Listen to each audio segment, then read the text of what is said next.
we've shut down all our oil and gas production in the North Sea, and instead we purchased the oil and gas from Norway, who are getting it out of the North Sea right next to where we shut our wells down.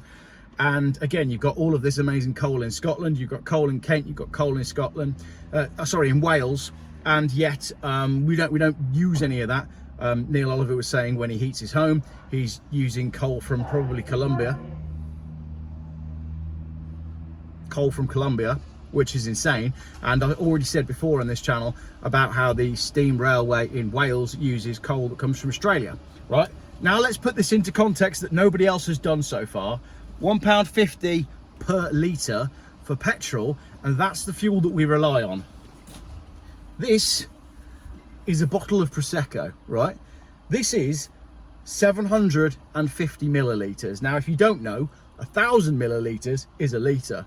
So that means that this, at £9, is significantly more expensive than both petrol and diesel. And yet I am happy to spend £9 for something that I don't need and that is not good for me.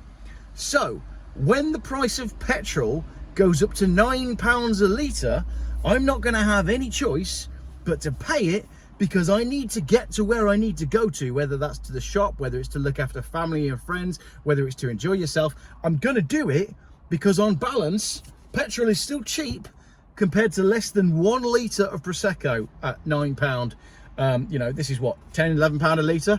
Petrol's £1.50 a litre.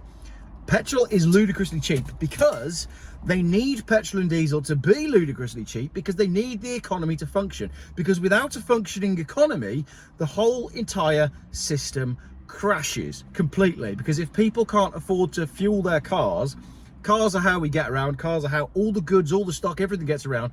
If we can't afford to move people and all of that stuff around, everything implodes, the whole lot.